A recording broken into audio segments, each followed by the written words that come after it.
which board one should select? The board really doesn't matter. There's kind of a pressure on young couples to earn more money. Okay?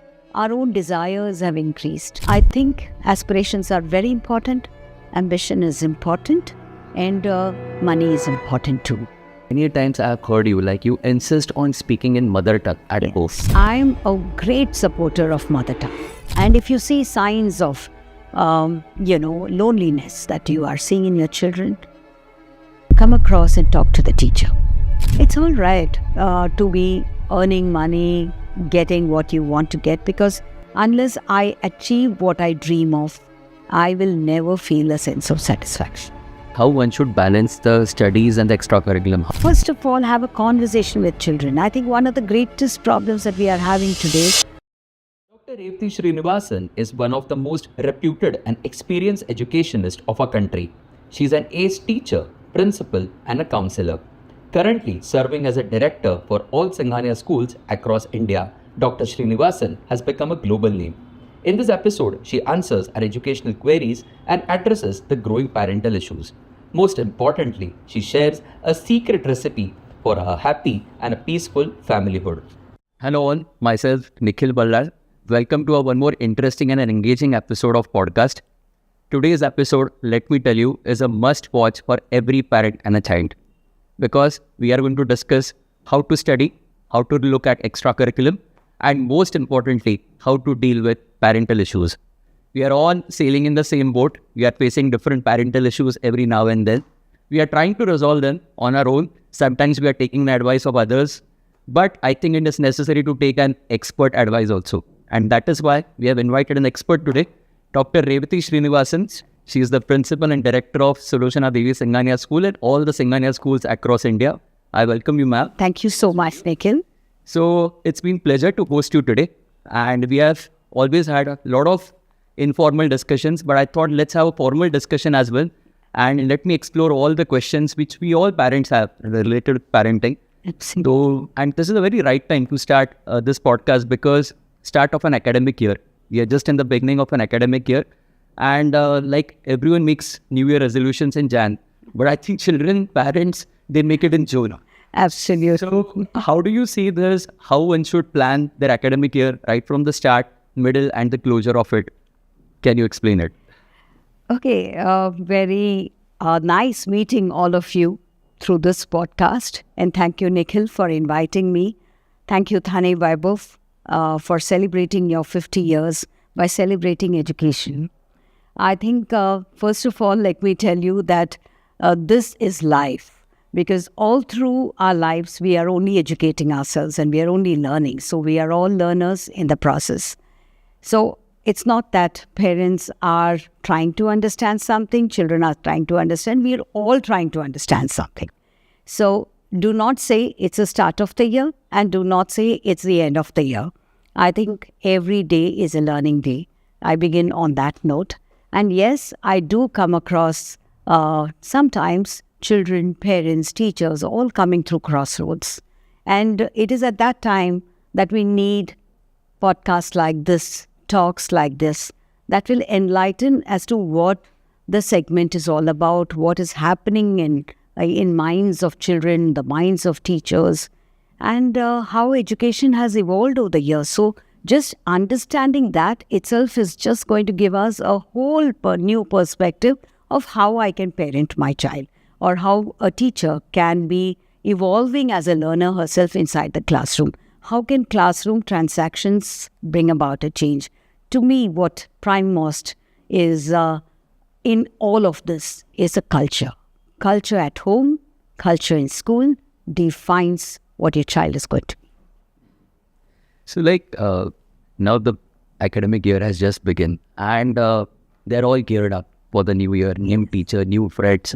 So how they should look out with all these things, like how the parents should talk with the child, how the child should communicate in the class with the teacher, how should be the environment, what is the ideal recipe for good academic year according to you? The first thing that I would say is, personally, all of us should be happy.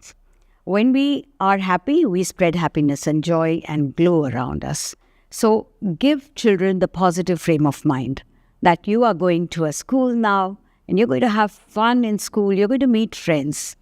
Honestly, Nikhil, when I ask children and myself, why do children come to school? They come to have fun and they come to meet up with friends. If you think you're teaching and they are learning, we are sadly mistaken. In the process, if we make our learning fun, yes, they have learned. So that should be our purpose, and that's what we have to look out for. So I think it's very important for us to give them a very happy frame of mind. There are children who may have moved from one school to another. For those children, they especially need it because they're going to make new friends. It's going to be a completely new environment. Some children move from a small play school to our schools. And when they go to a bigger school, they are intimidated by the size of the school, by the number of children around, the new adults around. And that's when we all step in to make the environment happy. So make it very comfortable. Make it very calming for them. It is not about anxiety that तुम जा रहे हो, हाँ, संभाल के रहना, हाँ, इधर उधर मत पटकना. Nothing can happen inside any school. Okay, once they have entered, it's a responsibility of the school to ensure the child goes to the parent back. So I think that assurance. The second that I think we all must have is trust and faith in each other. As parents, as school, let's trust each other and let's have faith in each other. Nobody will do anything intentionally. Yeah, and we all mean good for others. And whatever happens, for a child, the child is a cynosure of the eyes of their parents. Once they enter school, they share their parenting with the teachers. And that we must understand, that the parents and teachers own the child just as much as anyone else would own. So I think that's very important. And so the trust and faith builds it up.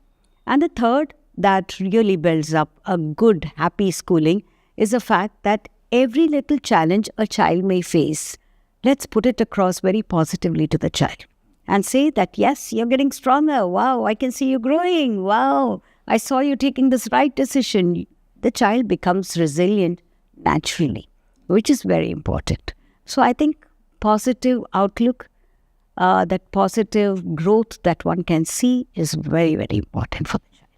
So, over a period of time, how this education has evolved according to you, how parenting has evolved, how a child has evolved, how do you see the new set of generation coming to you? Absolutely. Meeting thousands of children. Absolutely. Thousands of children you have seen so far in all your decade. Absolutely. How do you see all this? So I think I never got out of school at all. I went to school, I went to a high school, then I went to college, which is again a school. And then I jumped into a school to teach. So there was not even a week's gap between the two. So I've known nothing but school. So for me, I've seen school transition through like these for decades. And we've not just evolved. I think we have done a revolutionary change and brought about quite a bit of a revolution. We have now sort of catering to the needs of children, needs of what the world wants, and again, the societal changes that are happening. So we are transitioning through every stage of life. If you see the early starts that we had, from a very oral system, we moved to a digital now. Okay, from a very home kind of an environment, we moved to the Gurukul system, and from Gurukul system, we moved to the medieval age, where you had groups of institutions that came. Ancient Greek, in fact, started its formal schooling for the elite. And there they taught them actually reading, writing, and just management, administration. And from there, we evolved the formal schooling system, and from there, all schools started setting up. But now, if I were to see from what was personal, individual, I have moved to a very, very holistic education. And I'm talking about I in general sense. So it has evolved. From what was very teacher-centric, we have now become learner-centric. From what was rote learning, we have now come to more of experimental, experiential, that kind of a learning. From what was completely an individual learning, we've come to collaborative learning, where emphasis on sitting with groups and doing it. From what was the basic needs of what the society needs or work demands, we have now moved to a place and position where we want them to get life skills because we want them to stand up for themselves. So the whole system has evolved. And when the system evolves and the society brings about the changes, it is natural that education will go through change. Schooling is one part of education. So schooling has to change because we are making the impact very early in life for them. So they come in to most schools around 3.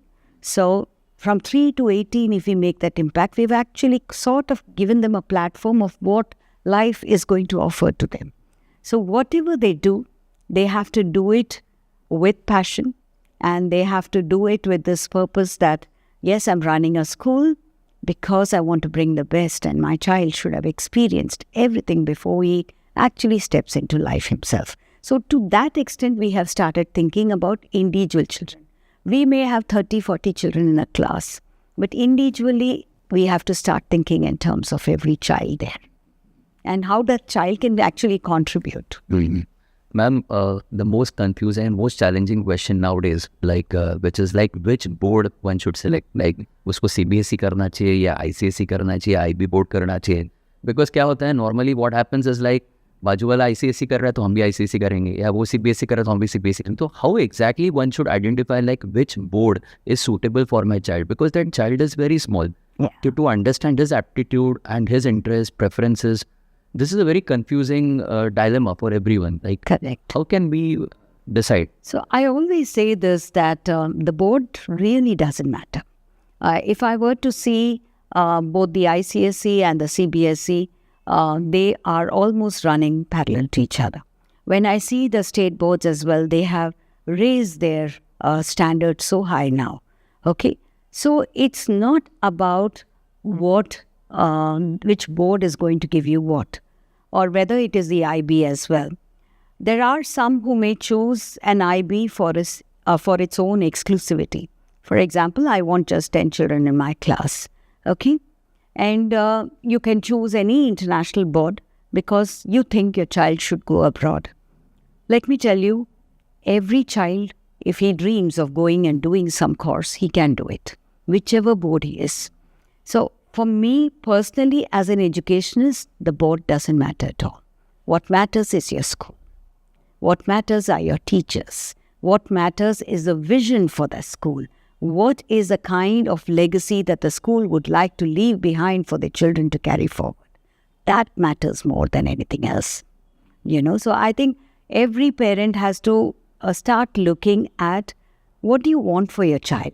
Okay, if this is what you want, then this is the kind of school, then this, whatever the school may have chosen as a board, go for it. I personally feel one thing, I run all the systems. Okay, I have a CBSE school, I have 6 ICSE schools, and I have 1 IB school, an international school, and I have 1 state board school. And the state board school is in Andhra Pradesh, and it's a rural school. And yet, I think very proud, and I am very proud of all my students, because each one of them attained what they aspired for. Are we able to meet the aspirations of the children? That matters most. So at the end of it, what is it that matters is not whether my child is going to be, very exclusive. No.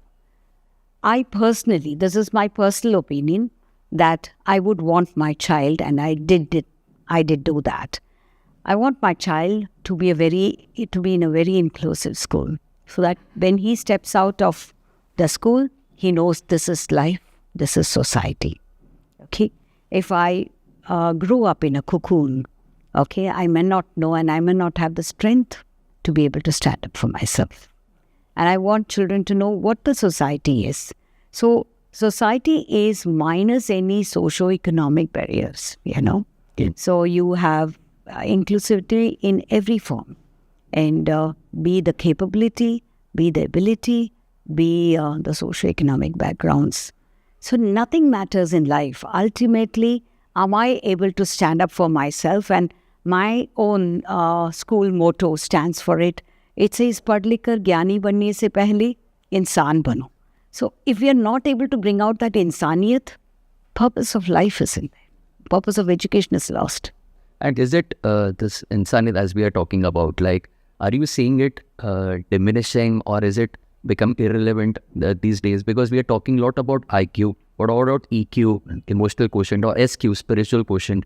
How can we work on that? Like, how we can make our children more EQ friendly? So here I will stand for children, okay, because I think it is not true to say that children today are less empathetic.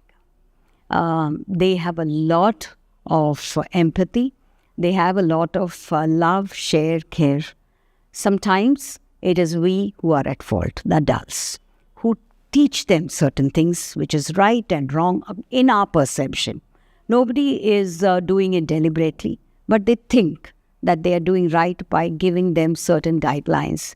And then the children are drawn between the two, their own ideals and what the parents or adults would have taught them. Secondly, children are looking up at the society. What is the society teaching them? So we are the models actually as adults, and we have to model good behavior. We have to model good values. We have to model everything that we want our child to learn. If we do that, Nikhil, half our problems are solved. Okay, we tell our children don't take the mobiles. Okay, but we are on it till 12 in the night. How do you teach your child? Keep away from mobiles. Nahi chhod, wahan rakho, wapas nahi rakna. That doesn't work with children. Why? Because I'm seeing you doing it. So if I say no mobiles after 9 o'clock, which means every member in the family will place their mobile on the center table at 9 p.m. and nobody touches it. When you do that, child models it. Mark my words. Okay? So I've seen 6-7-year-olds who tell their mama, you're looking tired. I need bread today. Mujhe bhook hi nahi hai. What is that? Empathy. Child is able to sensitize himself or herself to the needs of somebody else. Okay? I have children who tell me that, ma'am, it's raining. I will go to the gate because my grandpa has to come with that umbrella all the way to pick me up. So I will walk up to the gate. So we send somebody across to the gate so that the grandfather doesn't walk up. What does that show? Sensitivity. When there is a crisis or there is a problem, I've seen my standard 11 and 12 going out of the way to help each other. So all of these gives very great examples for us to say that yes, there is empathy. One, we have to sort of speak about this outside, about where these small good things happen, So that's what really helps. So in my own school, in order to give this kind of an impetus, I give away awards to children. It's called the Sadbhavna Divas, and they are called the Sadbhavna Awards. So it's Good Samaritan Award, and every child I think there are about 12 children from every class who get this award for continuously being kind to others, being helpful. I keep talking to children and I say, today to be powerful means you are kind. Can you uplift someone? Can you lift or give your hand to someone who is fallen down? So that is powerfulness, okay, if I can say. That's power, if I can use that word. So it's not powerful to speak loudly. You're not powerful because you are aggressive. You are powerful because you're assertive. You believe in something and you have a great sense of purpose. So if that we define and show our children, I think we have done our things. Yeah. As we are discussing, and what I'm trying to understand is then should parents do some special preparation before actually becoming parents? Should they get ready for parenthood? What are the preparations one should make actually? And then the journey, there is a lot of patience, a lot of tolerance also. So how to cope up with all these things? So I will just say this, Nikhil. Before an event at home, for example, a wedding, there's so much of preparation that happens. Okay? These days, right from the pre-wedding shoots to everything that happens, everything is so well planned. Okay? Similar manner, we need to plan our parenting. Okay? We need to plan our parenthood. So it's important for us to know at least what happens. There are children with special needs. Okay? We don't wish anyone that way. But if at all there are difficulties that we may face in life, how are we going to walk across together? That care, that concern. So again, that comes to me from a culture in the family, where we talk it out. Parents, grandparents, uncles, aunts talk about parenting of their own child. So they will talk about mistakes that they may have made. What is a message for the young couple? Yes, this is something I should avoid. I shouldn't be speaking like this. Okay? I think those are little things. To me, that comes from simple conversations, the conversation that you and I are having. Okay, I don't know the questions and you don't know what answer I'm giving you. But it makes sense talking it out actually. And that's what it is. Okay, I think what is lacking today is conversations in our families. And why is it so? Like, why the conversations have reduced? And how were they so healthy earlier? Like, what is the root cause behind this? Again, I would say purpose. I think we just knew what we had to do. Okay. As I see a lot of parents, they knew they went to work, they got what they wanted. I understand society needs and demands have increased. So there's there's kind of a pressure on young couples to earn more money. Okay. Our own desires have increased. Our aspirations have really gone up, not just higher. No longer do we dream of going maybe to even Delhi, Fatehpur Sikri and Agra for a holiday. The holiday is always abroad. The holiday is always to Europe. And if also keeping up with the Jonases, that's become a big thing now. Somebody went abroad, so I need to go abroad. Okay, they make 2 trips abroad, so I make 3 trips abroad. So again, these comparisons will come in. I don't know whether it's a societal pressure or something that we are doing for ourselves, or we think that, we must get as many experiences as possible before. And it's a good thing. I don't speak about it in any derogatory manner. But my only thing is we must know where to draw the line. How much is too much is something that we must know. Okay? And too much of anything is not good because it has no value. That's why I'm worried about. Okay? We think our single child, so let me give him everything that he wants. Okay? So I'm going to tell you a little story. A little girl went to the beach. She looked at her mother and said, wow, I want these fluffy candies. Okay, so the mother got her the candy. So she was busy eating that candy while she saw something else, a toy.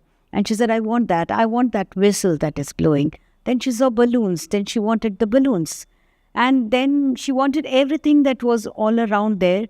And then she said, I have a request. And now I want to get into the waters. So the mother said one thing, that, okay, we'll go to the waters, but you will have to carry everything that you have bought because I'm not going to. These were not mine. Okay, these are yours. She said, yes, I'll carry it. She took, the balloon flew. Okay, that candy fell off. That little things that she had in her hand, one by one, was dropping off. That's what life is. We accumulate more than we want, we'll drop something out somewhere. And something that really had value will not remain with us. Okay? And that will be beautiful memories of the relationships that we have with our near and dear one. So in our pursuit of chasing something which is more materialistic, we may land up getting all the materials but not having what really you value the most in your heart of hearts. And I'm going to give you a simple example here. I did an experiment with my teachers. So I have 450 of them. And I gave them a lot of chits of papers and I told them to write their top 10 priorities in life. So they wrote it down.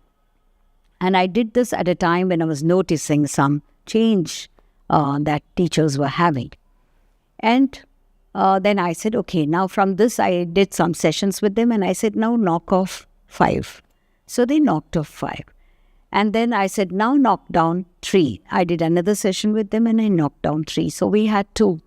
So I said, now between the 2, choose the only one that really matters to you most. You can lose everything, but this is something I will not lose. What do you think I got as 450 chits? Family. So in your heart of hearts, everyone wants that. And that's what we have to cherish, that we need our family members together. Because if we do this, our next generation will ape us. They'll model us.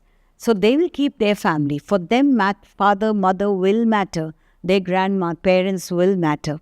Okay? Then you won't have so many old age homes that you're seeing now today. You'll have people who will care. People who will touch the lives of others and make a difference. That will become their purpose. Great. Ma'am, like as we are discussing, it has become very hectic for everyone. Like Monday to Friday, husband and wife, mother and father, both are working, and they hardly find time with their kids. It's only the weekend time, or hardly any time in the day to spend with. So how you can optimally utilize that time with your kids? And is it really necessary to run behind ambition or aspiration so much that we lose that golden period, which we may never get it again? Okay, I'll put it like this. I think aspirations are very important, ambition is important, and money is important too. So we have to, I won't say chase it, but yes, work for it. However, where you have to draw the line, you have to draw the line. The second concept about how we work towards with our children, time with family, I think most of the time, we think there's something called work time and there's something called family time. There's something called quality time. To me, nothing matters. There are no demarcations. And this is my absolute personal opinion, that there are no demarcations.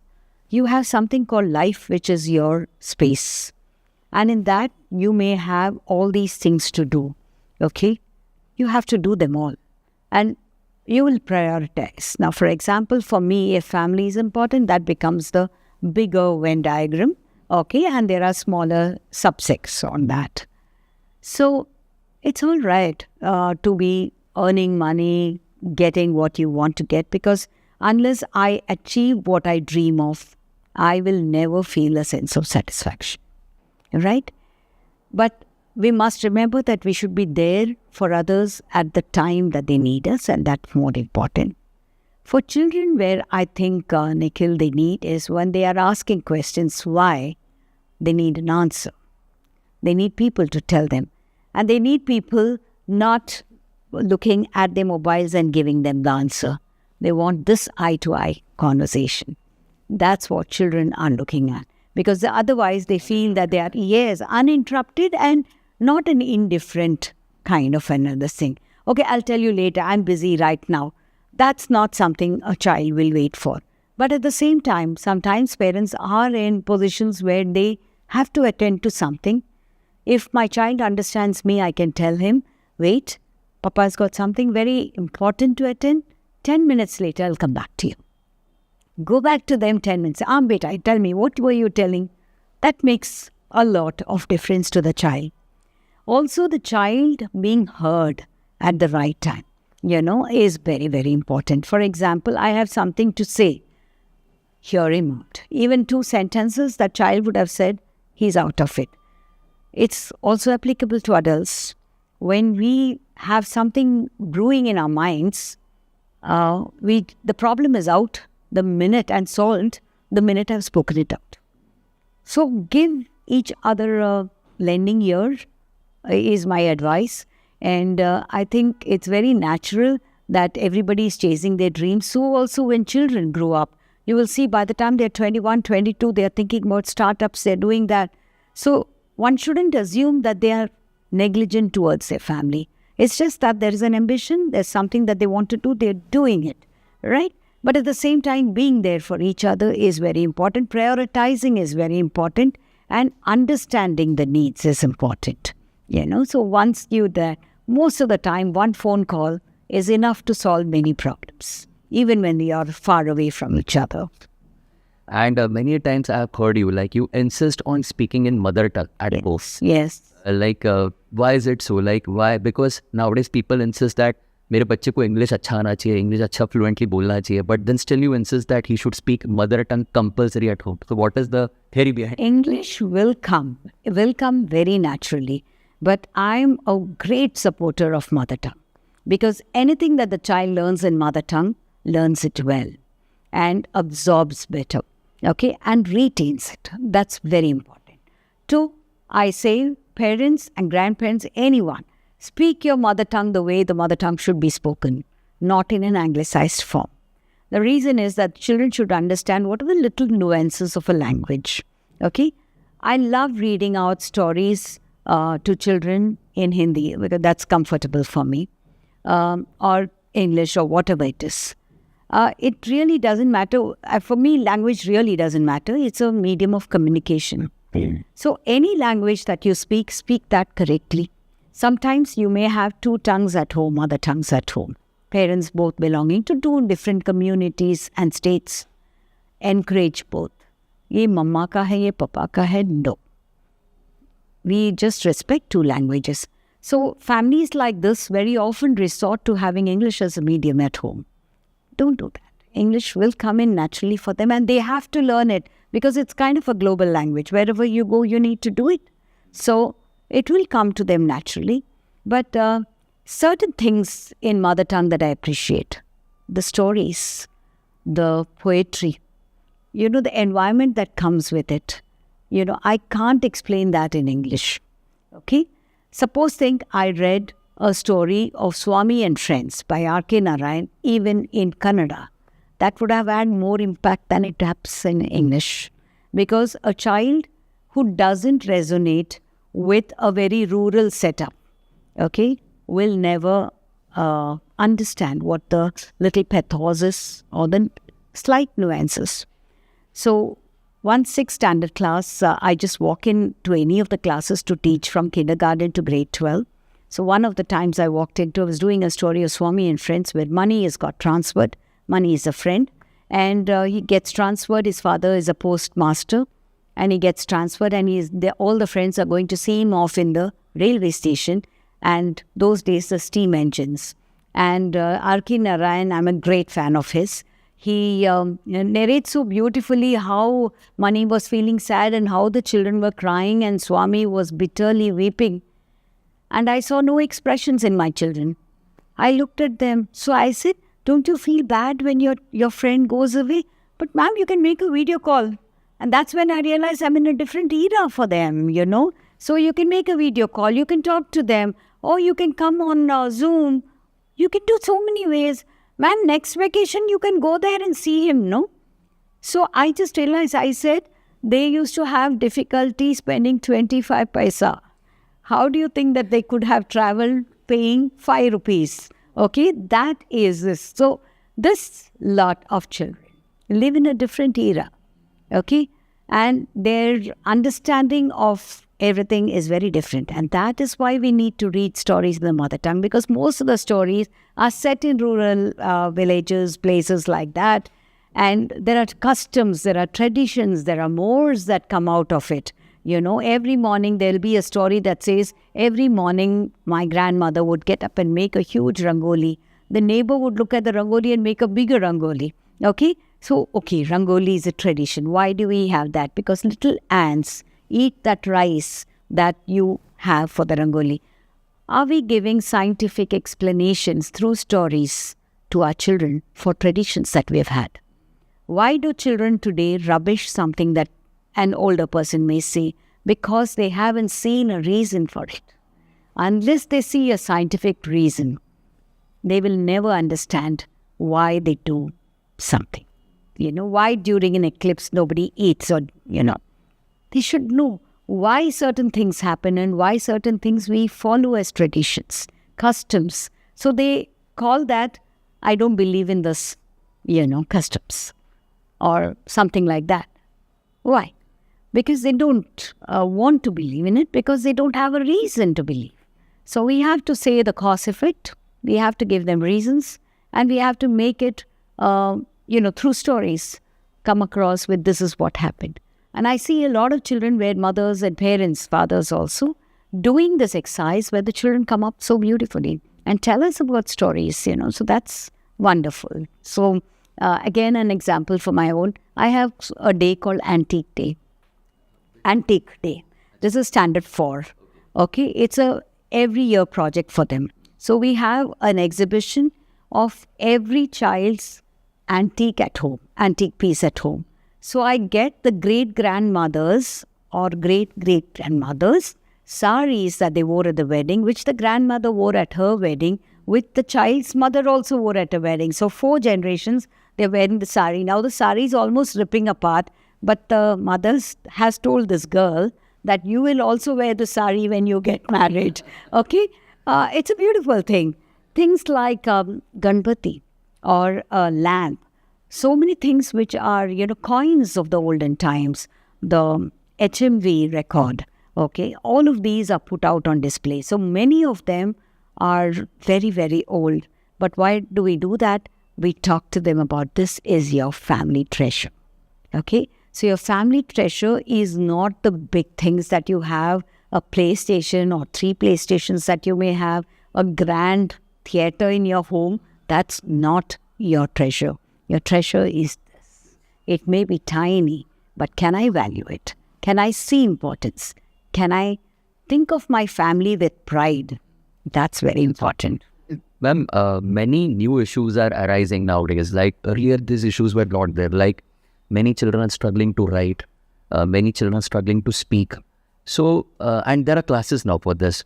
So how these things can we do at home? Like how they can write well, how they can speak well. What all things one should do at home? What all things one should practice? Can you elaborate? Okay, so I'll just say, children are all born intelligent. Okay, all of them are intelligent. But some children pick up certain things early, some a little later, and some a little much later. Okay? Let's go with their pace. And at the initial stages, I think it's only about creating and kindling some interest in it. Okay? And I think it's also important for us to set certain culture of discipline at home. So like, how do I say a culture of discipline? It means don't say, ये करना है तुमको. अभी एक page A लिखना है. Slanting line लिखना है. The minute you say लिखना है, मुझे नहीं लिखना है. Alright? So that's how it comes. So what do? I sit and start doing lines like this. As a parent, the child starts drawing. It will be out of the space. But do not tell them, you have not written properly. See how mama has written, how you're writing. The comparison comes set back.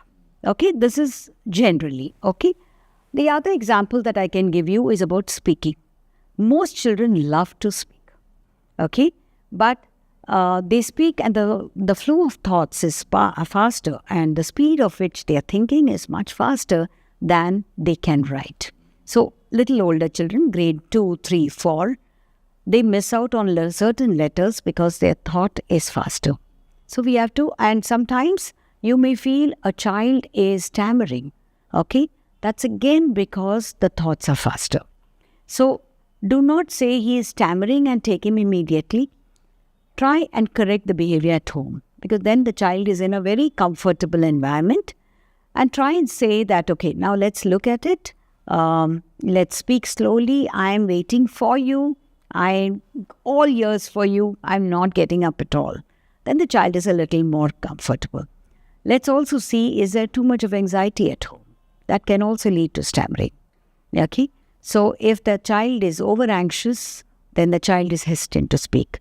If there's just a lot of strict behavior expected of the children and parents, then I think again you will see that. But if there's an element of doubt, any of the developmental milestones the child has not achieved, for example, at 2 years of age, the child is not even speaking some words, mama, only that much, then take them to it. It's good to take them, at least find out, and early intervention helps. If the child is special, for example, has certain neurodivergent needs, I would always suggest go for an early therapy and go for an early intervention. You will see that in the child. Going and being in a denial mode is not going to help the child. When we need to take help, we need to take help. Okay, but don't start doing it when the child is 1.5.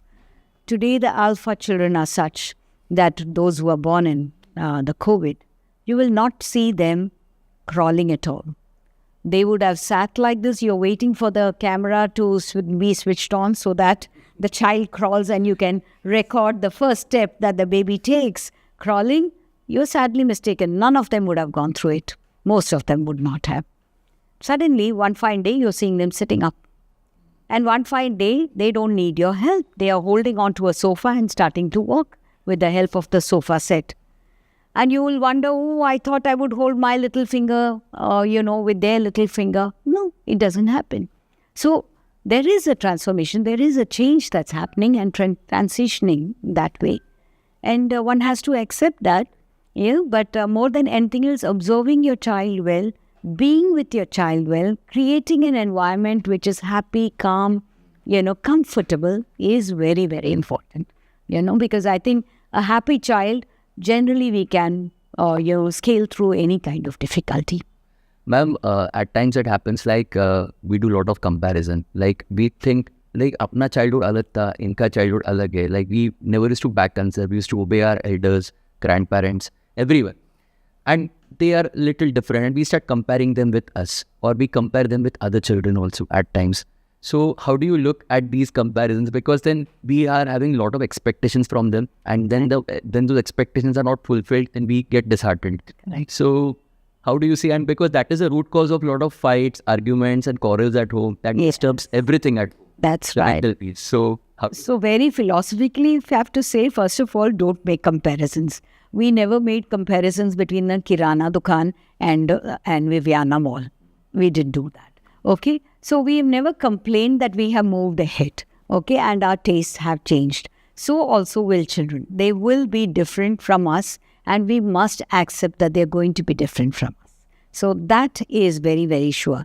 So imposing our own, ideas and maybe practices on children is not fair. Is not fair on them at all, and sometimes you will also notice parents are high achievers, parents have been very hardworking, and the child is not. Child is laid back. So then also, I think you should take a step back and don't complain about it, for the simple reason that it is about a perception. Okay, they are perceiving the world differently as compared to the parents. For that, it doesn't mean I just keep quiet as a parent. I have to show the child what is it that you're capable of doing. What are your needs? What is it that you want to do? Okay? For example, I may be a doctor, but my child doesn't want to be a doctor. Then what do I do? So I say, okay, what are the other fields that you want to be? So the child may say, I want to get into media world. Why not? Okay? So then start talking to them. What have you understood about it? Okay? So they will say, I can come on screen and I can smile, I can do this, I can wear different dresses. So is that what? Can you go on to do some research on what the media world wants of you or demands of its professionals? Then they will understand that how demanding a profession can be, which may look glamorous to them at that moment because they are 13, 14-year-olds. It can look glamorous, but how much of hard work goes behind it, right? Once they understand, they may drop that out like a hot potato and say, no, I don't want to be a media professional. I want to be this. So that's what it is. We need to show them the mirror of what they want to do. Now, for example, a child says that it's not only about professions. I worked very hard, So this is what a parent will say. So the child says, so you worked hard, I don't want to. Now, what can you say about it? Okay. In our days, we used to get 75%. That was all India first. Okay. But a child today will say, Mujhe nahi aana hai all India first. What can you say? That's a perception. Can you see the difference? Okay. So that's what it is. So I've gone through it myself. So I know for sure what it feels to be compared all the time. Okay. My brother was all India first and from CBSE. And so I'm 10 years younger to him. So the 11th year when I entered school, he had already passed out of school. The first thing I know my headmaster, principal told, and every teacher told me every other day, you are your brother's sister. You have to come first, all India. Okay? When I was 5 years old. Okay? So see how we are building ambition, and I'm talking about how many years back, decades back. All right? So if decades back we were like that, in a world of ambition and desire and great, expectations that we are living with, I can imagine what pressure falls on children. So when they can't take in the pressure, what happens? They react. Okay? And when they react, it can be negative and it can be also positive by the way of getting into a profession, wanting to prove themselves.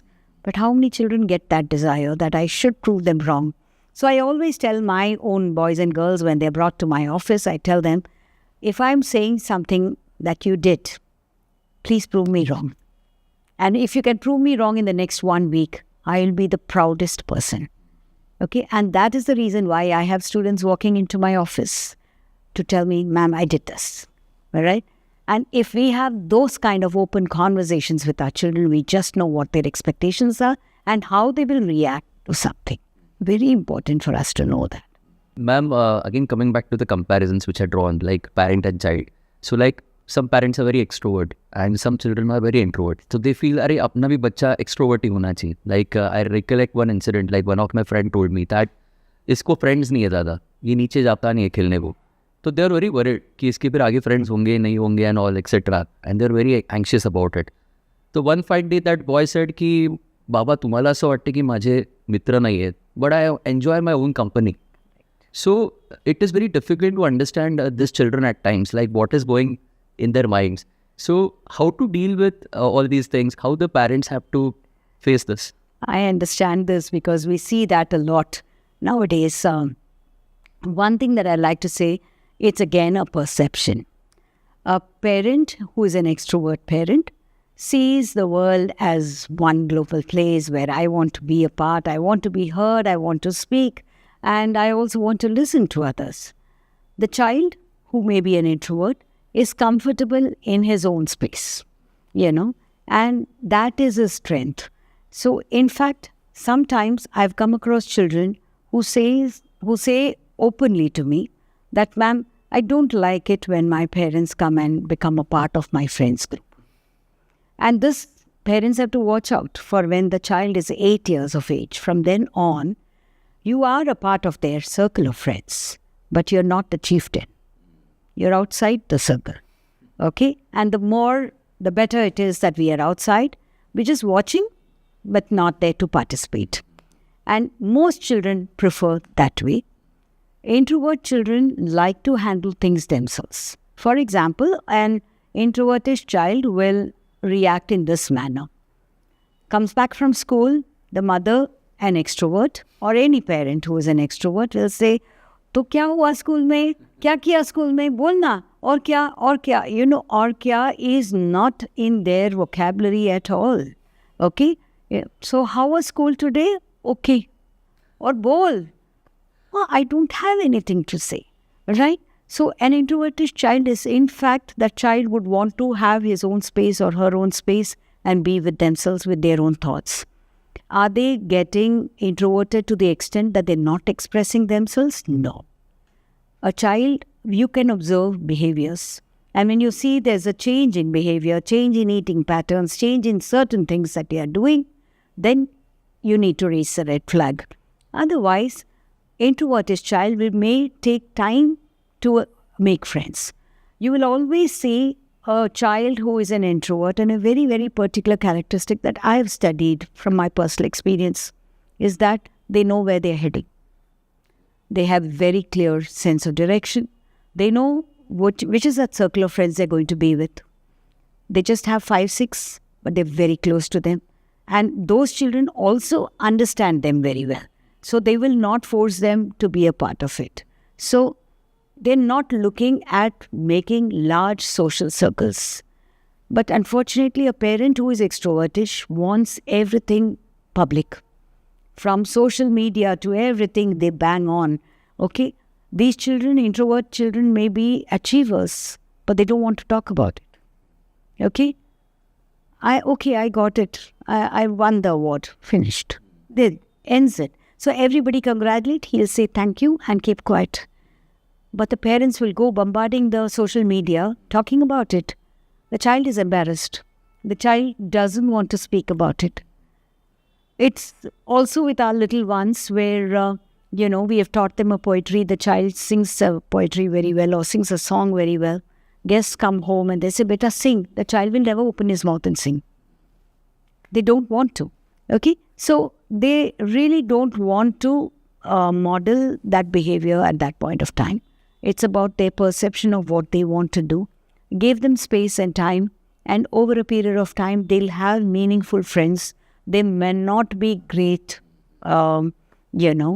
speakers, talkers like that, but they may be even a good speech person, a person who can speak very well. I don't think one has to worry about having the thing, but one cannot impose their, that extrovertish behavior on their child.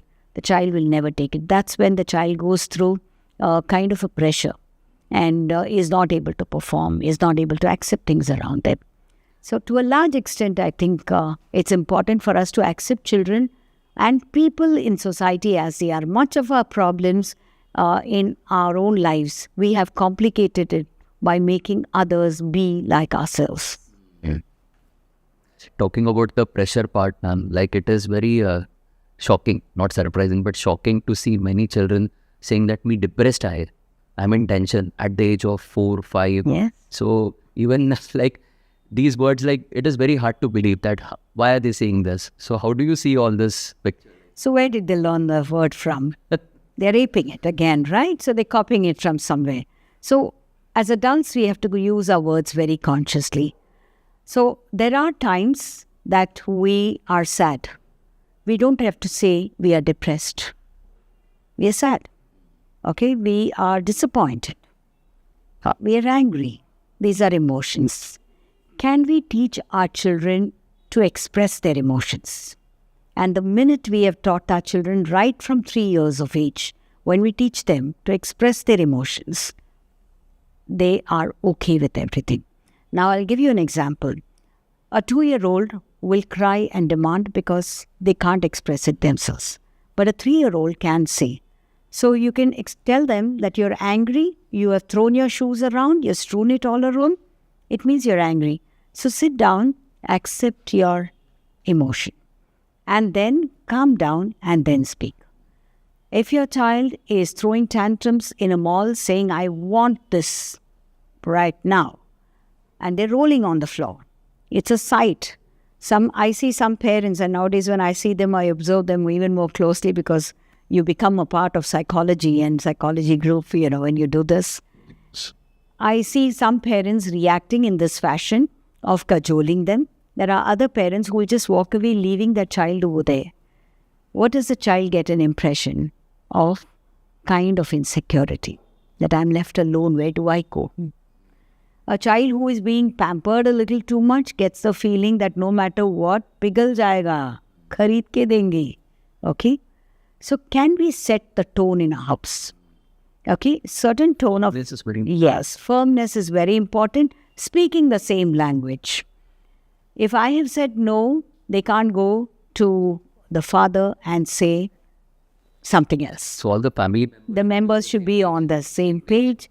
Speak the same kind of tone. Tone has to be firm, not angry. It should not be aggressive. It should be assertive. And over a period of time, children understand the behavior, So standing thing should be that even for a teacher, I tell them, don't raise your voice. You speak at the level at which you can speak loudest. Don't raise your voice. If the child wants to listen to you and you're interesting enough, the child will lower his. Right. And then you'll have a class which is calmer and comfortable and in a mood to listen and, sort of learn from you. It is similar fashion at home. Very important for parents to understand that there will be these tantrums.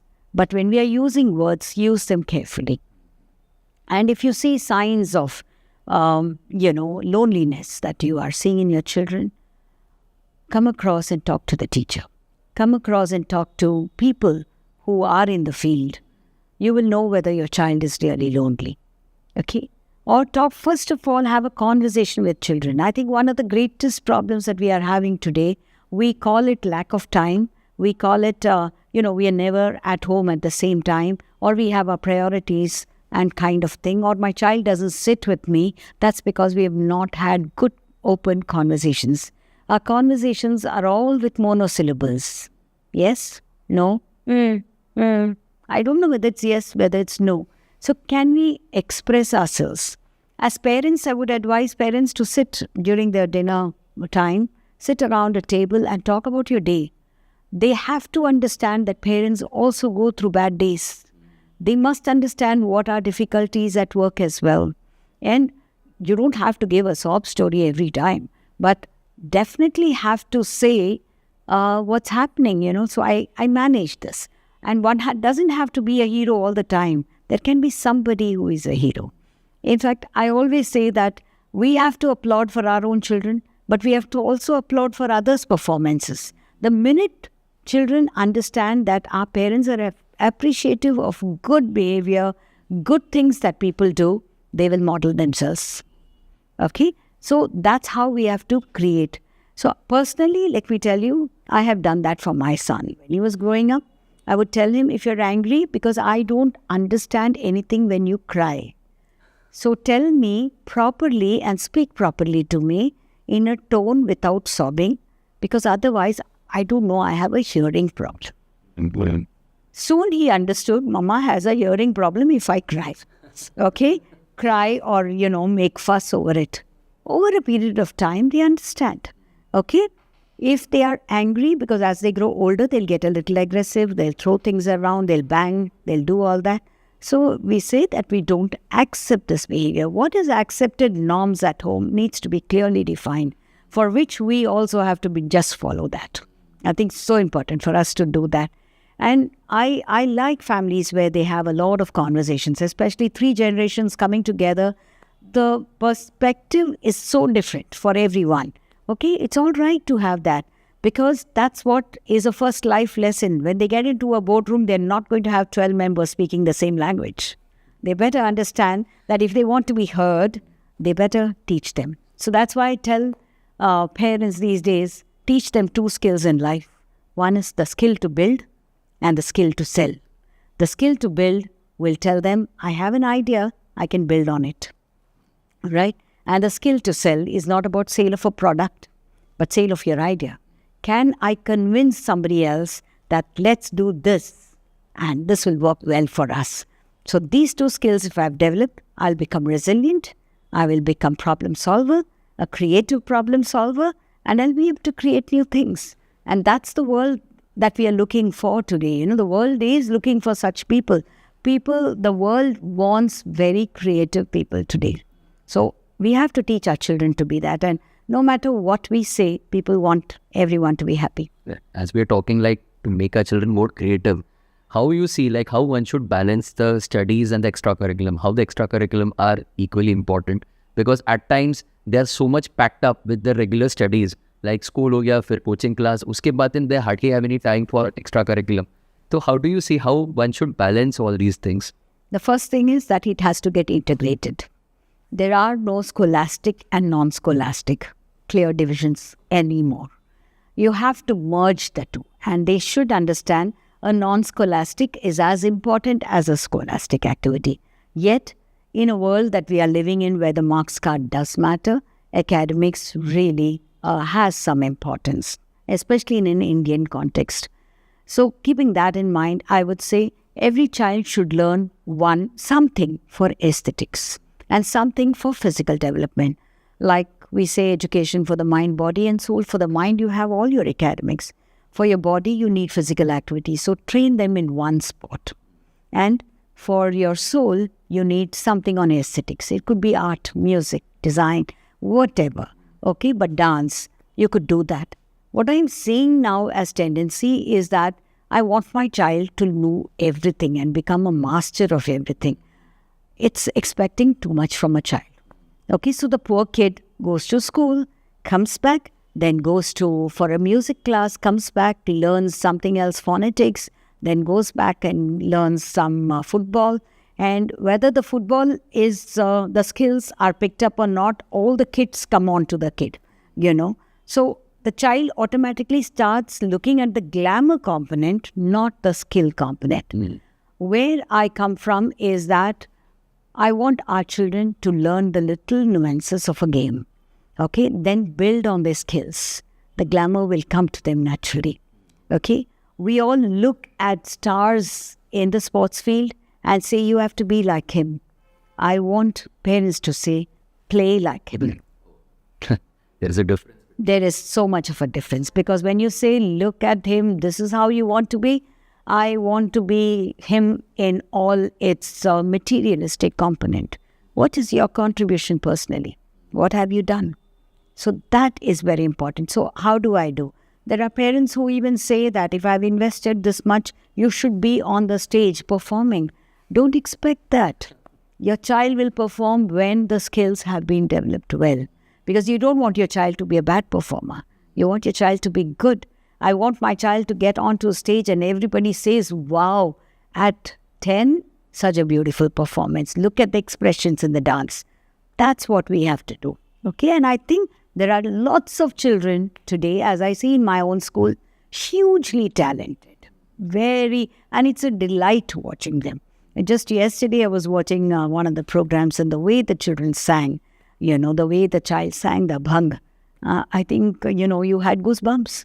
So you have talented children like that. So let them learn. And I think the recent Harvard study also says that your cognitive development really happens when you are able to play one musical instrument. So I think to learn something is important. So our problem is, Nikhil, that we are concentrating on the outcomes and we are rewarding the outcomes. We have to reward the efforts. Yes, the process. Did I move from this stage to this stage? Wow. Okay, I award it. And how do I take the child away from a materialistic, you had asked that question earlier. Here comes a point.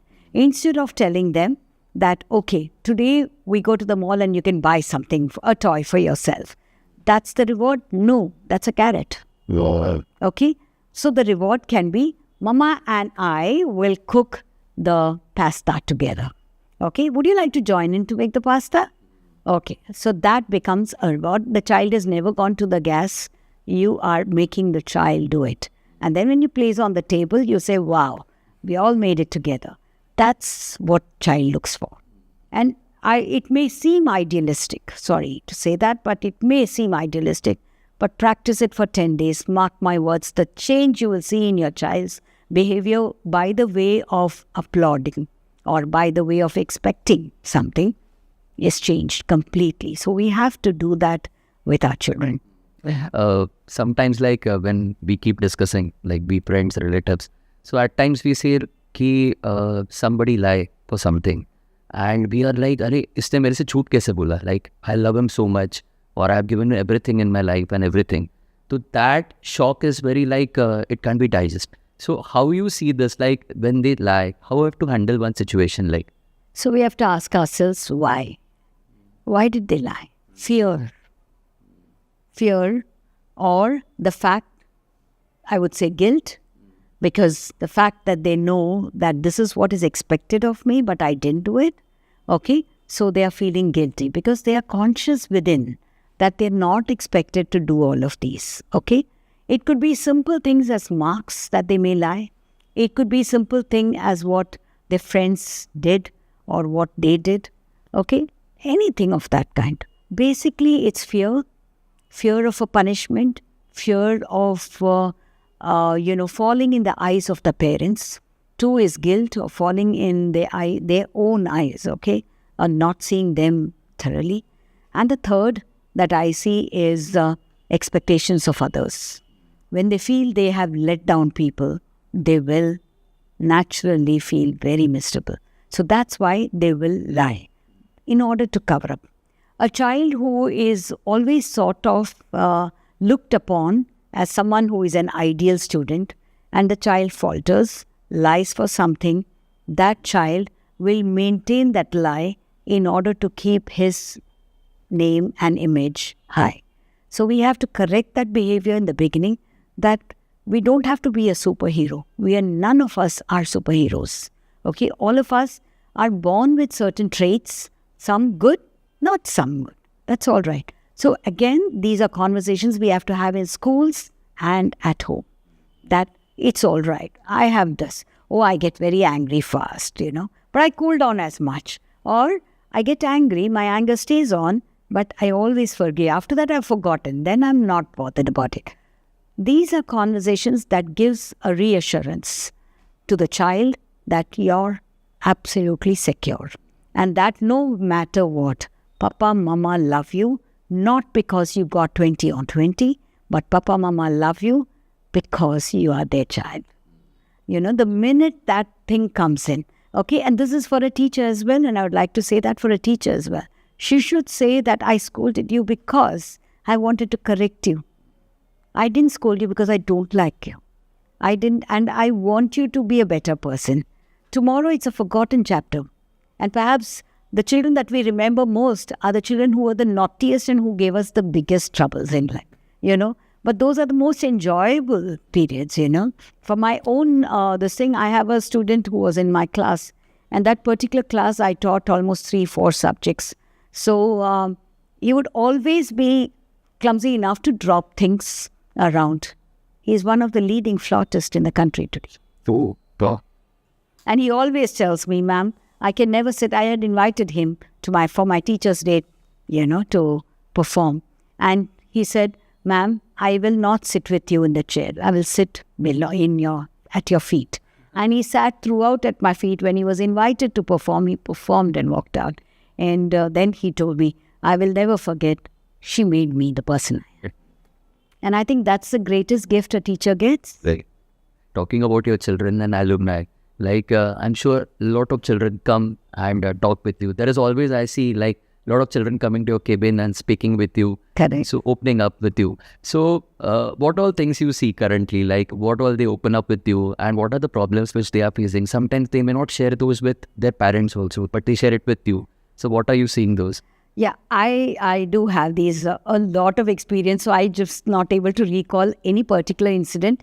But right from what happened yesterday evening, when a student of mine who is now joining the IMA, the Indian Military Academy, he came to speak to me and he said, ma'am, while I was in Singhania, I always felt that, they are overtly strict, they are, particular about certain things that needs to fall in place, certain submissions that have to be done.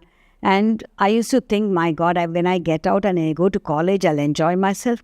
But when I went to college, I realized that how that gave me a proper discipline. So I was myself conscious, I have to do this. So after I finished my degree, and 2 years I actually whiled away. And the third year I actually studied to get into my IMA. And when I'm now going for that, I'm realizing that how the discipline sets in. So all of us, we set that culture and don't realize what we have done. There are children who have been children having mental health issues that we supported. And, the way they come out and stand out. Very recently is one of my students in grade 10 who wrote the annual examination, board examinations. And he was in his last stages of the terminal illness. And he came back. His parents told me that they have to withdraw the child because he may not go through it.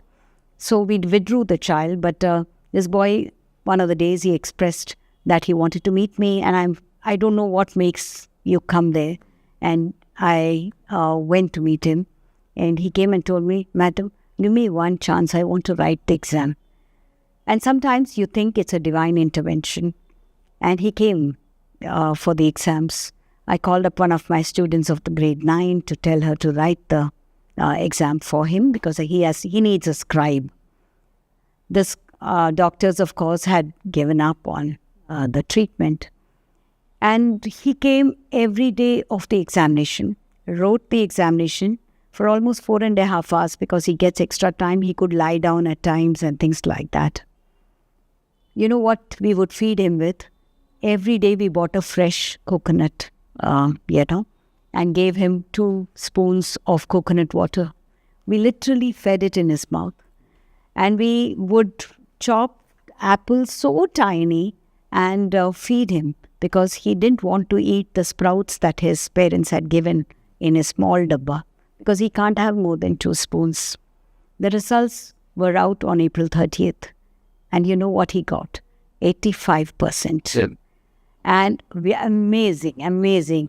And the strength he showed, the courage he showed, unfortunately, he didn't live to see his result.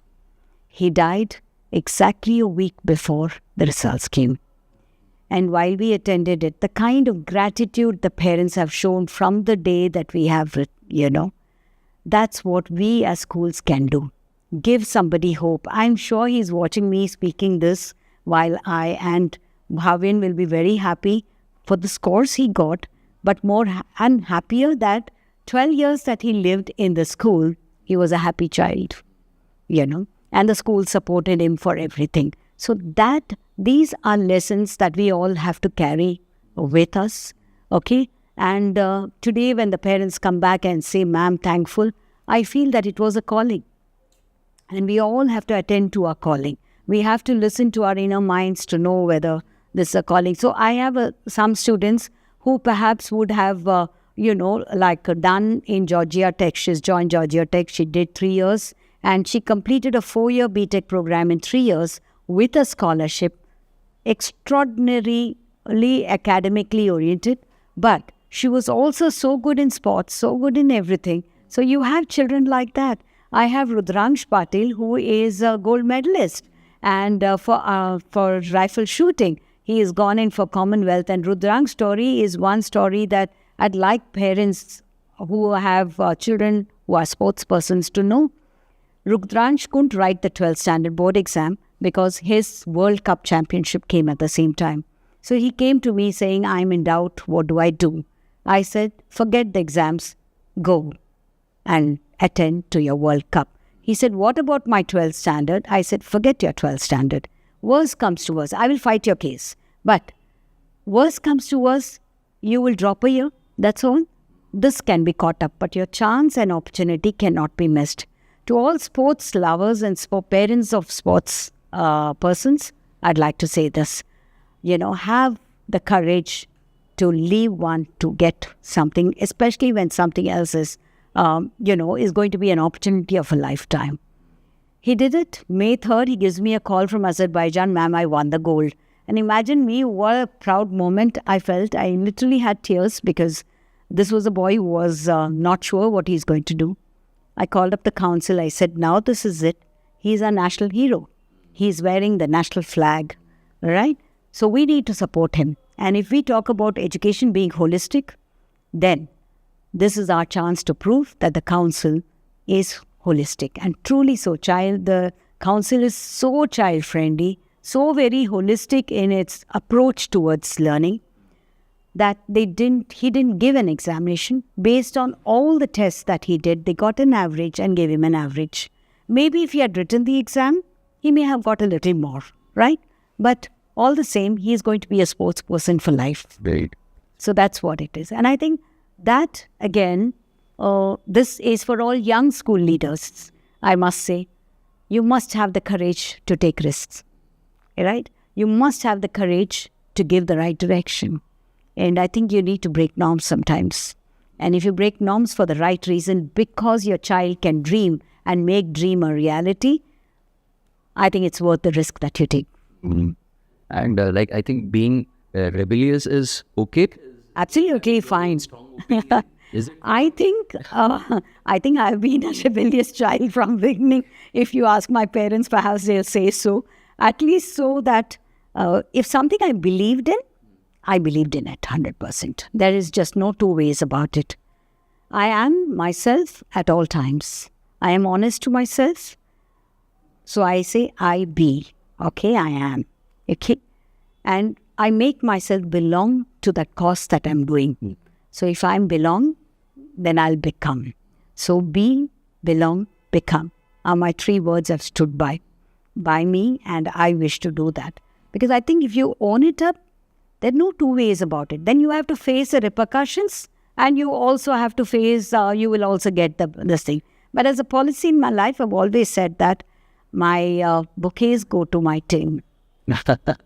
Always. because I think I'm supported by a whole lot of people, parents, stakeholders, teachers, staff of all kinds, including my support staff, the security. Everyone believes in you. And when they believe in you, you have to make it happen.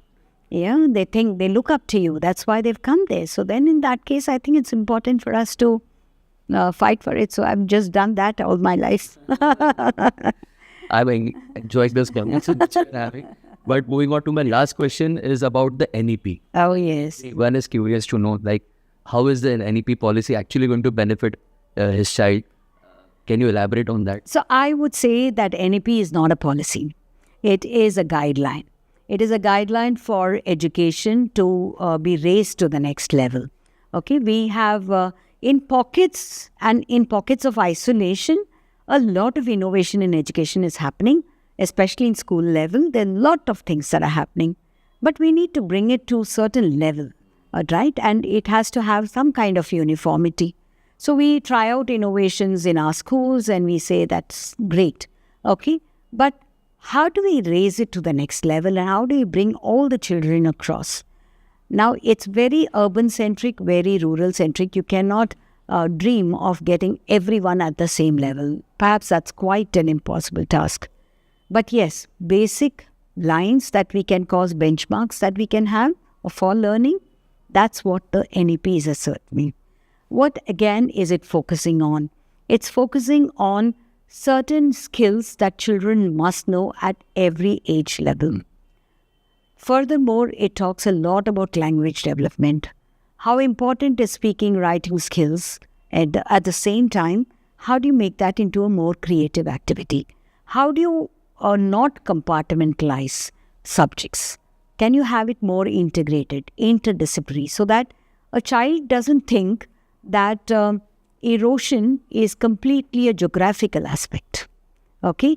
It has its impact in biology when you talk about food grains. So how do we merge and teach? So you don't need, faculties by the way of telling them that you only teach this and come out. Okay, can I merge it?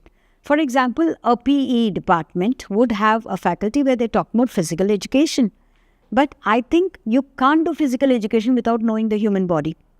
You don't know what your body is like, what your muscles are like, and what are fine motor skills and what are gross motor. Without knowing that, what physical education are we teaching? Are we only teaching them to run? No, we can't. So I think that is what it works on, a very basic root of what education should be all about. It is about understanding, it's about application, it's about merging, integrating, and then the process. How do I work in collaboration with each other? That's a skill today we need in our companies, in our world. Workspaces, if I can use that word. Because I'm hugely talented. I can do everything, okay? But when I get together in a group, it's me or the highway. That won't work today. Okay, it has to be collaborative, which means how do I work in teams? How do I bring out the best in everyone? That is very important. So I think basic of that, working on today's world that we are living in, how do we sort of integrate technology with the world of learning? Okay, it's not about having smart boards. It's about how can I integrate technology? How do I use AI? How do I use VR? Can I give those experiences to my children? Can I merge them, And it should not be saying, now we are going to have an AI class. It's not about that. In my own regular teaching, can I do that? I think that is important. So a lot of emphasis on sports that is coming. This is again another thing. Now, these are very basic things. It's not that you and I didn't know it, but it is important for us to know that how important it is that every school does it and every part of education, whether it is an Anganwadi or whether it is a rural setup or whether it's an urban setup, all schools do it. There is just no board. That's why now I'll tell you why the board doesn't matter. If we just follow all these guidelines that are given in the NEP, I think your school is at a level that you can say, yes, you're doing good. It's again now not about my school, your school. It's about the schooling system as a whole. It's an complete ecosystem of education that we are in. And we have to start understanding that we can't make comparisons. And comparisons between children, between parents, between nothing. Okay, you have to, whatever may be the circumstance, take it up. And I think work, what is need-based, what it is, so you have to customize to a large extent. So even in our NEP, while guidelines may be given, you can customize it to your own needs. The first thing that is brought about is complete into a kind of reclassification of what the schooling can be. So we have the FLN, which is the foundation stage from kindergarten to grade 2, 3 to 5 is a preparatory stage, 6 to 8 is the middle school, and then it's the secondary and the higher secondary. So very, very clearly, we have classified it. I think that's what we need to follow. Ma'am, it was a real pleasure interacting with you. It was very informative, and I'm sure there were a lot of insights and a lot of takeaways from this conversation. I have always been interacting with ma'am, and there have been always a lot of takeaways from her. And again, today also there were a lot of takeaways. I'm sure all the parent children who are listening this podcast must have enjoyed this. And if you enjoyed, then do like this, share this, and subscribe to our channel, because we'll be talking with such intellects every week, and you will be getting a lot of wisdom, lot of knowledge from out of this. Thank you for signing with us. Goodbye.